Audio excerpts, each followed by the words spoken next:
Hi guys, welcome back to Budding Mariners. 2026 start होने से पहले लास्ट साल का Q&A करने वाला हूँ। इंस्टाग्राम पे मैंने एक पोल भी डाला था, उसके साथ एक Q&A का फॉर्म भी डाला था। बहुत सारे लोगों ने बहुत सारे क्वेश्चंस पूछे हैं अक्रॉस इंस्टाग्राम, व्हाट्सएप, यूट्यूब, हर जगह से मैंने बहुत सारे क्वेश्चंस उठाए हैं। I am sorry if I am not able to answer some of your questions. 1000 से ज़्यादा क्वेश्चंस आए हैं, but I will pick few of them. कुछ अच्छे भी हैं, कुछ थोड़े नॉटी भी हैं। सबको पकड़ूंगा एंड आंसर करूंगा एक एक करके। Let's go.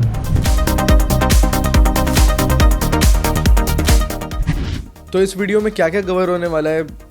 एकेडमिक्स कवर होने वाला है, क्लास 12th के क्वेश्चन, ड्रॉपर्स, मेरे पर्सनल फाइनेंसेस, क्या कब क्या होने वाला है, फ्यूचर प्लान क्या है बडिंग के ऑफलाइन के बारे में, बडिंग के ऑनलाइन के बारे में, और आगे क्या क्या होने वाला है। तो अगर आप खाना खाते हुए ये वीडियो को देखना चाहते हो, या सिर्फ फन करते हुए देखना चाहते हो, या ईयरफोन्स लगा के बस मज़े करना चाहते हो, this video is for you. So the first student from Rahul is कि do you miss being a DNS student? So यार क्या बताऊँ, the DNS, doing DNS in 2020-21 was the best year of my life. I honestly recall it every 4 to 5 days of my life. मेरे को हर बार याद आता है. I have lot of friends I'm in touch with, almost all of my batch. बहुत मज़े किए थे, and honestly if any of you get the chance to do DNS, BSc, BTech or go to any maritime college, trust me when I say this, it is going to be the best time of your life. Enjoy it, do well with your studies, do justice, and you will have the best time of your life.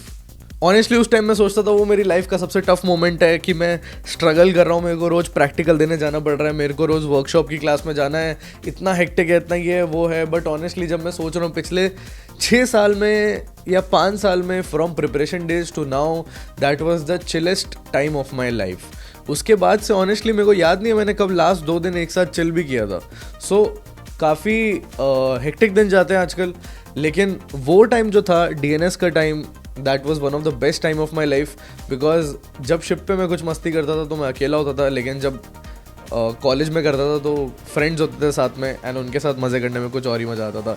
Responsibility कुछ नहीं थी, अब responsibility बहुत ज़्यादा है। I have to take care of lot of students, and ship पे भी आपके पास रिस्पॉन्सिबिलिटी बहुत ज़्यादा होती है।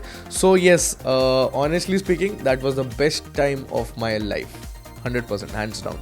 तो दूसरा बच्चा पूछता है कि सर ऑफलाइन कोचिंग ज्वाइन करना वर्थ इट है भी कि नहीं है, and what is the fee structure?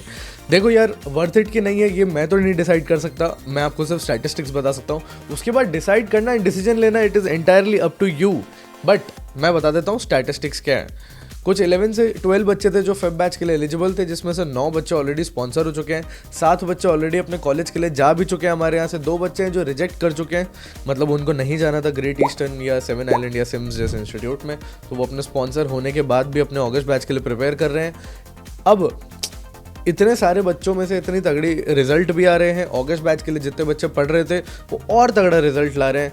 90-95% plus selection result आएगा अगस्त में भी, ऑनलाइन में भी 70+% रिजल्ट आता है। 80,000 का फ़ी है, 10,000 पर मंथ का हमारा हॉस्टल फ़ी है। Decision is yours. अब एक बच्चा पूछता है sir actually I am in 12th class, मेरा CBSE बोर्ड है एंड मेरा 18 मार्च को बोर्ड एग्जामिनेशन खत्म होने वाला है, मुझे क्या करना चाहिए? देखो, अगर तुम मर्चेंट नेवी ज्वाइन करना चाहते हो और तुम्हारे 18 मार्च को बोर्ड एग्जामिनेशन खत्म होने वाला है, सबसे पहले एक काम करना है, ये अजम्पशन नहीं लगाना कि तुम्हें ड्रॉप लेना है, क्योंकि ऐसा कोई कंडीशन नहीं है कि तुम्हें ड्रॉप लेना पड़ेगा। You can easily get selected in your appearing year only, so do not assume that तुम्हें ड्रॉप ईयर लेना पड़ेगा। अब सबसे पहला, अगर तुम्हें अपीयरिंग में सिलेक्ट होना है तो तुम्हें 3 चीज़ें करनी पड़ेंगी। सबसे पहले तुम्हें टेक्निकल क्वेश्चंस करने पड़ेंगे। टेक्निकल क्वेश्चंस क्यों करने पड़ेंगे? क्योंकि वो एक ऐसी चीज़ है जो तुम एक हफ्ते में नहीं कर सकते। 600 से 650 क्वेश्चन है जो बडिंग मरीनर्स में हम लोग प्रोवाइड करते हैं अपने स्पॉन्सरशिप मॉड्यूल में। उससे क्या होता है, अगर वो अपने स्पॉन्सरशिप मॉड्यूल के 650 टेक्निकल क्वेश्चन कर लिए ना, जिसमें आर्किमिडीज प्रिंसिपल आता है, रडार और रडर आता है, बहुत सारी चीज़ें आती हैं, टॉर्सेलीज थ्योरम आता है, ये सारे क्वेश्चन करने के बाद एक भी ऐसा क्वेश्चन नहीं बचेगा जो ऐसा होगा कि इंटरव्यू में आपसे पूछा जाएगा और आप कर नहीं पाओगे। ठीक है, नॉन टेक्निकल मैं आपको 3 दिन में सिखा सकता हूँ पूरा का पूरा, लेकिन टेक्निकल एक ऐसी चीज़ है जो आपको मतलब के साथ समझ आने के लिए कम से कम 1 महीना चाहिए। तो वो अभी से पढ़ना चालू कर दो। दिन के 10 क्वेश्चन भी याद करना चालू कर दोगे तो 60 दिन में 600 क्वेश्चन कर लोगे। वही कंसिस्टेंसी से करोगे तो सब याद हो जाएगा, कंसिस्टेंसी से नहीं करोगे तो नहीं होगा। अपियरिंग में ही करना है तो 10 क्वेश्चन पर डे की स्पीड से बडिंग में हम करवाते हैं। फटाफट ज्वाइन कर लो, नीचे गूगल फॉर्म दिया है, कर सकते हो। सेकंड चीज, एप्टीट्यूड सॉल्व करना चालू करो। पीसीएम तुम्हारी ऑलरेडी हो रही होगी क्योंकि तुम 12th बोर्ड में हो, लेकिन एप्टीट्यूड एक स्कोरिंग सब्जेक्ट है, अगर कर लोगे तो तुम्हारे 12th में तगड़े मार्क्स आ जाएंगे। ठीक है, अगर अपियरिंग में हो तो ये दोनों चीज़ें कर ली तो तुम्हें डेफिनेटली एक तगड़ा चीज़ कर सकते हो, जो 12th के बाद भी तुम्हें बाकी चीज़ें करा के मैं सिलेक्ट करवा दूंगा। मर्चेंट नेवी के एस्पिरेंट और ज्वाइन करना चाहते हो, सेल्फ स्टडी से करना है तो IME-CT 200 बेस्ट है तुम्हारे लिए। नीचे लिंक दिया है, फटाफट खरीद लो। लेकिन अगर चाहते हो कोचिंग से 1% से 75% सिलेक्शन रेट हो जाए, बडिंग मरीनर्स की कोचिंग A1 है, नीचे लिंक दिया है गूगल फॉर्म का, उसको भरो एंड 1-on-1 गाइडेंस मिलेगी फ्री ऑफ कॉस्ट। अब एक बच्चा पूछते सर कहना है मैंने JEE NDA boards and IME-CT together. मेरा क्वेश्चन है कि इसमें नीट भी डाल दो ना, गवर्नमेंट एग्जाम भी डाल दो, UPSC भी डाल दो, सब डाल दो। देखो यार, प्रॉब्लम नहीं है, प्रॉब्लम ये नहीं है कि तुम साथ में मैनेज करना चाहते हो, प्रॉब्लम ये है कि why not just go for one thing and put 100% of your effort and make sure that you get selected. ऐसा नहीं बोल रहा बैकअप रखना गलत चीज़ है, बट अगर आप अपना 100% डालोगे ना एंड सही में अपना 100% डालोगे, then I think if you are choosing these many options, I am sure आप इतने तो इंटेलिजेंट हो कि आप 75 to 80% ला रहे हो। अगर आप PCM में 75 to 80% लाने की काबिलियत रखते हो तो आप इतने इंटेलिजेंट भी होगे कि आप सिलेक्ट होने लायक होगे। अगर आप इतने सिलेक्ट होने लायक हो तो बडिंग मरीनर्स आपका इजीली सिलेक्शन करा सकता है अपियरिंग में ही। बोर्ड्स में 75-80 लाने पे फोकस करो, इससे पीछे मैंने जो भी टिप्स दिए उस पर फोकस करो, आप आराम से सिलेक्ट हो जाओगे। एक गोल बनाओ मर्चेंट नेवी एंड उसमें तैयारी करो ढंग से। अगर मर्चेंट नेवी में जाना चाहते हो तो दैट्स इट। अगर NDA और उसके लिए करना चाहते हो तो उस पर फोकस करो, JEE करना चाहते हो तो उस पर फोकस करो। इतने ज़्यादा एम रखोगे तो किसी में भी अपना 100% दे के नहीं सिलेक्ट हो पाओगे। That is my personal opinion, but of course it is up to you what you want to do. Sir मैंने ऑनलाइन बडिंग मरीनर्स का बैच लिया है, मेरे को बहुत कॉन्फिडेंस है, क्या मेरा क्लियर हो जाएगा? देखो 71% हमारा सिलेक्शन रेट रहा था इस साल। मैं एक्चुअल स्टैटिस्टिक्स तो मैं बताऊंगा, हमने RTI फाइल किया था, उसके बाद हमें पता पड़ा कि सिर्फ 42 मार्क्स का कट ऑफ गया है IME-CT का for general category, 37 for EWS, 32 for STSC and 37-38 कुछ फॉर OBC। इतना कम कट ऑफ जाता है IME-CT का। फिर भी 40 बच्चे फेल हुए थे जो हमारे इधर कोचिंग लिया था जिनने, तो भी इनमें से 50 बच्चे 40 में से ये 40 के 40 ऐसे थे, प्लस 10 बच्चे और थे जो एकदम अनरिस्पॉन्सिव थे जस्ट बिफोर IME-CT। तो अगर आप बैच ले रहे हो, सबसे पहले आपको अनरिस्पॉन्सिव नहीं हो रहा। भले ही आप नहीं कर पा रहे, भले ही आप मॉक टेस्ट नहीं देने आ रहे, भले ही आप क्लास अटेंड नहीं कर पा रहे, भले ही आपका सिलेबस लैग हो रहा है, एक चीज़ है जो आपको नहीं करनी, वो है आपको अनरिस्पॉन्सिव नहीं होना। अगर आपके मेंटोर्स मैसेज कर रहे हैं, अगर आपके मेंटोर्स कॉल कर रहे हैं, अगर हम आपके पीछे पड़े हैं, आपका काम है हमें रिप्लाई देना, आपका काम है वो कॉल काटना नहीं, हमें बताना, अपनी तकलीफ़ें बताना, हम तभी आप पे काम कर पाएंगे। अगर आप अनरिस्पॉन्सिव होकर डेड हो जाओगे, कोई आपको बचा नहीं सकता। तो that is the only thing that you need to do.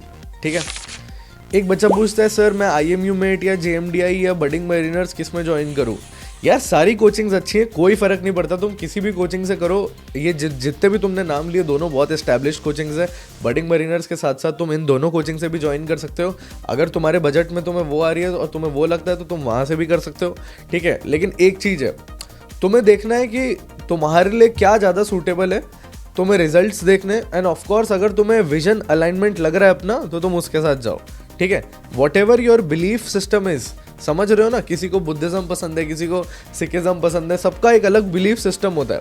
अगर तुम्हें मेरी बात अच्छी लग रही है, अगर तुम्हें उनकी बात अच्छी लग रही है, what your belief is saying, what your तुम्हारा दिमाग is saying, what your gut is saying, go with that and definitely then you will be able to do more hard work. अगर तुम लेकिन जिसके साथ भी चले जाओ देन डू अटमोस्ट हार्डवर्क।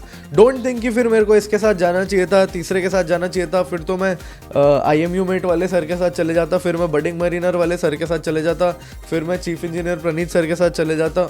सब अच्छे हैं, सब अपना अपना काम कर रहे हैं, सब तगड़े सिलेक्शन भी ला रहे हैं, सब अपनी जगह पे बहुत अच्छा काम कर रहे हैं। ठीक है, तो तुम्हें अपना काम करना है, 90% काम तुम्हारा है। कोई कितना भी अच्छा कर ले, हम सिर्फ सिस्टम्स प्रोवाइड कर सकते हैं, हम अच्छे टीचर्स प्रोवाइड कर सकते हैं, अच्छे नोट्स प्रोवाइड कर सकते हैं। Eight the end of the day class में बैठ के तुम्हें ही उस चीज़ों को अपने दिमाग में एब्जॉर्ब करके मॉक टेस्ट में अच्छा मार्क्स देना है, अच्छा परफॉर्मेंस देना है। It is you who is going to perform at the end of the day. ठीक है, एक और बच्चे ने पूछा है सर 2026 में what are the plans for next year, क्या आने वाला है बच्चों के लिए? जितने भी बच्चे हैं जो 11th से जस्ट 12th क्लास में आए, तुम्हारे लिए कुछ तगड़ा आने वाला है।